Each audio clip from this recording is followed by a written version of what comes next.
Welcome, one and all, to this week's episode of Drunk Bible Study Bonus Edition. So we're going to be talking about prayer hand gestures. Oh, yeah. So that which we teased at the very, very beginning of the episode. Not necessarily directly relevant to the content that we read in Ezekiel, but it is a question. So this is what I found. So I didn't end up on the hermeneutic stack exchange. I ended up on the Christianity stack exchange. Slightly different. Oh, I didn't know that was a thing. I should check that out. Apparently it is. Of course that's a thing. I also did not know it was a thing. And people asking that same question. How did this come to be a common practice? Why is this taught? Yeah. Is there some kind of reasoning? Why do we do it? Why do we hold our hands like this? Yeah. And I couldn't find anyone with necessarily a definitive answer, but a lot of theories are floating around out there. So first, we have to establish that this isn't a Christianity-only practice, that this most likely came out of Judaism. So specifically, the Talmud talks about specifically the Babylonian sage Rabbah, or Abba ben Joseph. Of course. Who specifically was, said he used to pray with his hands folded. And I think that's one of the earliest mentions, at least related to Judeo-Christian texts. Can we talk about folding hands for a moment? Yes. Because that could look a lot of different ways. Yeah. So we talked in the episode about the difference between interlocking your fingers with your palms together versus, flat hands, like knife hands, but with the palms together. But you can also, but there's also do the no entangled fingers. Yeah, how would you describe this? Your palms are at 90 degrees to each other and your fingers are wrapped around each hand, but they're not intertwined with each other. Yeah. Is that a good description of this gesture? Like a non-interlocked fingering right. if you were to hold your boyfriend's hand or something. A non-interlocked fingering, Emily. I'm thinking this is the one when you're the champion at the boxing match. Yeah. Okay, this is the when one you do. won the championship. There you go. Yeah, not the interlocked fingers. Well, that I don't know. When I was researching this, I couldn't find anything definitive. Specifically, when I was looking into this, I couldn't find anyone who was necessarily delineating between the fingers interlocked versus the flat hands together, like the namaste, versus the I just won the championship, sort of. They all kind of got grouped under the same umbrella. I'm sure that maybe if I really wanted to take a deep historian dive, maybe I could find that, but I couldn't find that with the resources that were available to me. But other people say, specifically the Pope, this Stack Exchange post does not say which Pope, just says the Pope. So the Pope mentioned that there was also a custom during feudal times of placing one's joined hands into the hand of his ruling lord as a sign of his fidelity and loyalty. So like a brother sort of clasping handshake. Oh, it's not like you put your own two hands intertwined together and then place those inside of the hand of your ruler to kind of show. Maybe it is. You've got control of my hands. I can't attack you. It's like bowing, right? It's like saying I'm vulnerable to you. There's that, right? Okay, so maybe it's like I join my hands together and then I give those to you and you clasp them very gently and romantically. And that's how you know that I'm loyal to you as my feudal lord. Not like I have much of a choice.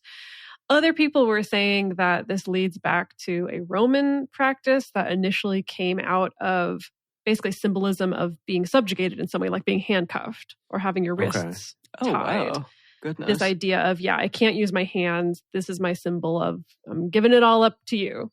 It's all you. That makes sense because it fits with a lot of other customs and traditions like it, right? Like I mentioned, bowing is this idea of I'm exposing my neck to you. I'm putting myself out of a fighting stance. So I'm kind of supplicating to you, saying you could take advantage of me. That's kind of the honor that I'm giving you. And then shaking hands came out of the same thing. I was saying this is my weapon hand that I'm shaking with you, so I'm not going to attack you while we're shaking hands. And that then, the people who do the two hand shake, where they shake your hand and then also clasp their other hand on yours, is supposed to be even more so of that. It's look, both of my hands are here. You still have a hand free, but I'm using both of my hands to shake yours to show you you're the one in charge here.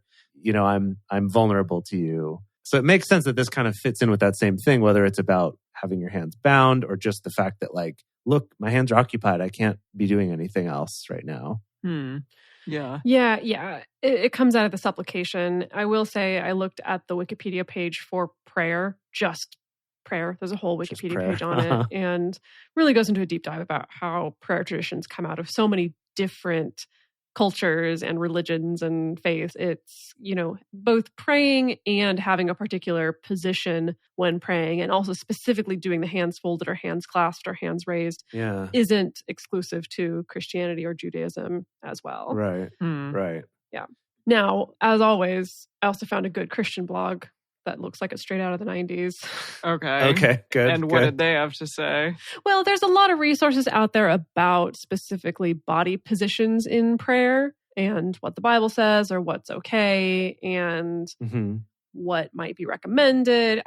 It's a lot of similarities to the way people talk about body positions for things like meditation, right? Where you could be sitting, you could be kneeling, you could be standing, you could be doing a walking meditation. That it's really just about trying to incorporate your body into a way that's non-distracting, but helps you drop more into the zone, I suppose. Okay. So a lot of that transfers to the Christian concept of prayer as well. And so I found this person's blog post from 2 million years ago, it seems. And I just really liked this line where they were saying that kneeling or prostrating yourself shows humility, and it's good for prayers of confession or repentance or awe. And then this is in parentheses. If you're someone who bows to no one, please consider praying while laying prostrate in public with everyone watching. If you're too proud to do that, you're too proud to speak to God. And I just sat there and I was like, this feels like a line out of a movie where you're like, I bow to no one. Right. Well, you should do it in front of everyone. And that means that... And I know that about myself. I know I am someone who bows to no one, not even to pray to God. I just thought that was funny. I'm like, who are you addressing? Is this a real person? Yeah. It's very strange. Goodness. Wow. So now you know. Amazing. Wow. So I was really interested in looking up some artistic depictions of this really incredible vision that Ezekiel has now had twice. And I'm wondering if he's going to have more. And really the artistic depictions are kind of the first time that he had this vision, but it's pretty similar, I guess, to the second time. They're the same people. Things, aliens. Yeah, he does reiterate that creatures. It's the same creatures that I saw the first time. Yeah. Okay, so I found 3 different depictions, and I'm going to share my screen with you now. The first one is from Raphael, the famous Raphael. Oh, that Raphael. Yeah. The turtle. Yeah, the turtle Raphael. Can you see this? Yes. Okay, so the Uffizi Gallery, which is in Florence. I've been there and I may have seen this, but I forgot. So this is, a depiction that I feel, and I will place all this, by the way, in the Drunk Bible Study Fans and Fellowship Facebook group if you want to see them, but also you could just Google Raphael Ezekiel's vision and you'll find it. But yeah, it's a fairly kind of benign vision with actual cherubs that look like the cherubs that you might think they look like from, I don't know, Valentine's Day or something. There's like little babies and they're all around God. Yeah, little babies with wings. Yeah. Can I see? Yeah, so there's a ripped God. Yeah, he's a shirtless, super ripped God who's being got some nice biceps. Yeah, carried by these naked babies. And it's looking like there is this, like a Pegasus and an eagle and maybe a griffin. A lion and an eagle. Also carrying Is that guy? They all have wings too. Yeah, that winged guy over there maybe the man with wings? There's like a baby-faced teenage angel to the side. He's the man. So there's 2 baby cherubim and then 1 like teenage cherubim. Yeah, it's weird. I don't know. And here's my problem with it. Everyone in this picture, the animals and the cherubim, all just have 2 wings instead of very clearly having 4. That's true. They all just have 2 eyes also. Yeah, that's also true. And just 1 face. 1 face, 2 eyes. That is not sufficient for this vision. Yeah, it really isn't what is written, but I think it's what was probably popular in the time, which, this is what, like the 1600s? Yeah, even Raphael's like, we got to tone this down. Yeah, like the 1500s, exactly. Date 1517 to 1518. That's... Yeah. They weren't going to be making a lot of eyes on a wheel and stuff back then, I don't think. I guess this also would I think this is pretty benign. This also would be during a time when people couldn't read the Bible because it wasn't in their native language. It was only in Latin at the time.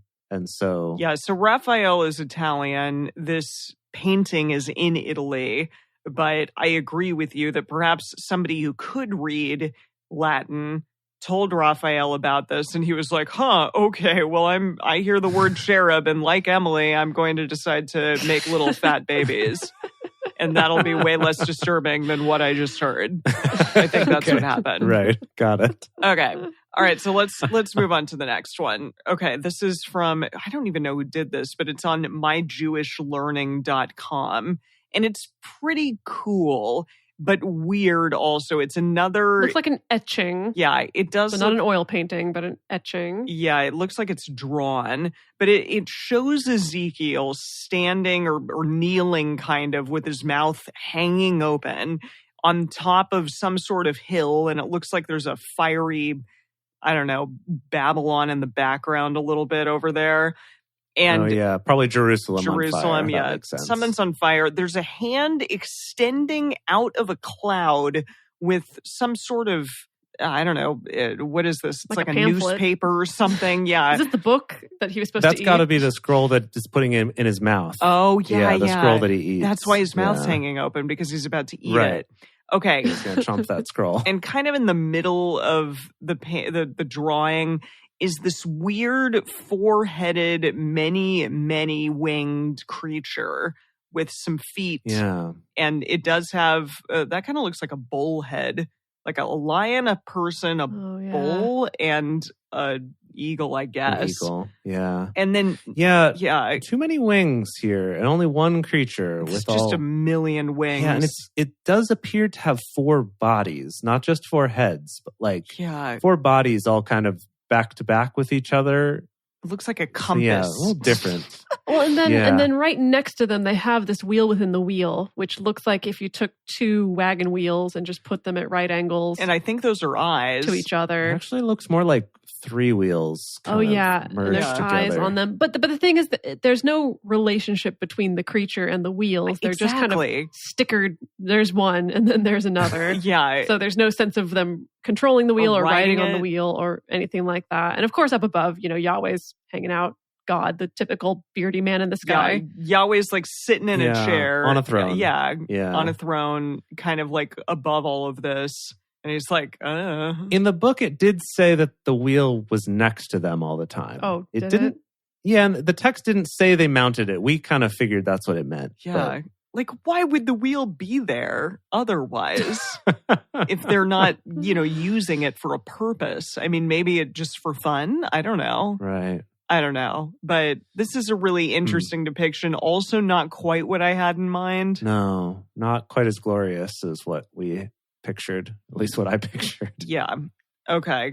Well, the final one I actually think is pretty intense. This one is by Bernard Picart, who lived from 1693 to 1783. Okay. Also looks like maybe a charcoal or maybe another etching, perhaps. Yeah. And look there's Ezekiel eating the pamphlet again with just this sort of... so this one's different. There's there's clouds in the sky, but here's like a teeny tiny cloud has come down with a hand sticking out of it. It's come down right to his face. Yeah, and he's chomping on it. Put the book in his mouth. That's feeding him a scroll. Yes. Yeah. Now, in this one, it looks like there are 4 sort of cherub things that are not connected, but they do have 4 wings. Yes. And they each have 4 faces. Yeah. And 4 wings. No, this is much more accurate. Oh, interesting. Yes. Okay. That just like it described, each of them has 2 wings kind of pointed, extended upward. Yeah. And then 2 across their body. You remember that from what we read? Okay, someone read the instructions. Yes, exactly. Exactly. I thought that this was the most accurate. Still not quite it, but like the most accurate of what the depiction was. Also, looks like Yahweh up on the throne up there in the clouds. He's on maybe fire? on fire. Yeah. So, okay. So that fits. That does also fit. Yes. And there are also 4 different wheels within wheels. Yes. Instead of just the one, like there was in the last image. Exactly. Now, I read something when I looked up this particular painting that I guess some scholars were really appalled by this depiction of the loins of God. And the fact that, like, I don't know if you remember, but that, like, there was fire below the loins and, like, a man above. Right, from the loins down fire, from the loins up lightning or something, right? Wasn't that what it was? Something to that effect, and that people reading that were just really disturbed by that, which makes sense. I mean, it's like God. Wait, they were disturbed by reading it, or they were disturbed by this depiction of it? I think by reading it, by this like description of, you know, God on fire. God's junk on fire, you know? Like, it's pretty intense here. Anyway, this painting shows the eyes all around. Yeah, it's wheels. It's on the wheels, intense. Not on the cherubim. No, but on the wheels. But there are, you know, 2 eyes per head, so that means what? Quite a few eyes. 8 eyes per cherubim. Yeah, with these 4-headed beasts, you know, these freaking abominations. My God. So yeah, and what's happening below kind of looks like, is this a lightning or the land? In the land almost looks like it's underwater. Yeah, it almost looks like a choppy ocean. Yeah. Below. Yeah. Exactly. It's just, there's a lot going on. It was by a river. He was by a river when he had this vision. That's true. So that might be the river. Okay. Yeah. Wow. So This is a good Sunday school activity to just have all the kids draw what they think. That would be pretty amazing. What's going on. Yeah, that's good. You know, and I would recommend people check this one out. This Picart, Picart. Yes. Depiction of Ezekiel's vision. Because it's definitely like, the more I look at it, the more I'm like, oh, I see. He's going for that thing from the description. Yes. So that's kind of fun. Yeah. So I'll show you real quick on here. Like, if you just type in Ezekiel visions and look up images on Google, some of them are getting really woo-woo and, you know, look like chakras and stuff with all these really intensely rainbow colors. Yeah, rainbow colors. And wow, that one's pretty awesome. My goodness. So I don't know. If you want to, you know, have some fun, revelationillustrated.com. Wow. God, I wish I had that domain. That's such a good domain name. Oh, look at this. Holy crap. This is a good image also. You should post this one as well in the Facebook group. But really, it's very 70s psychedelic. Exactly. It really looks psychedelic. Like a lot of these ones. It's maybe like a touch of Lisa Frank as well with the color palette. Fairly Lisa Frank. But I definitely remember, I remember going to some kind of like woo-woo hippy-dippy stuff with my mom. And I feel like this would have been there, like, you know, take a picture of your aura or something, and like this, right? Yeah, this definitely looks like they took a picture of God's aura. Yeah. Wow. So yeah, if you want to have some fun, go look this stuff up. I like that the caption for that picture clarifies that this is specifically Ezekiel chapter 1 and chapter 10. So it's these 2 visions we saw. It's like very clearly that's what we're going for with this chakra image. Yeah, indeed. It's pretty amazing. So anyway, if you go on jehovahswitnesses.org, you can see a beautiful rendition of Ezekiel looking up into the sky and just being really utterly terrified, which quite frankly, I would have been as well. So go check it out. A lot of good stuff to be found here. Truly. And I encourage all of you out there to go also and draw your own depiction. Maybe post it on the Drunk Bible Study Fans and Fellowship group, because I want to see some of your beautiful artwork of what the heck this all was about. So do that, and we'll see you next week. Looking forward to it. Bye.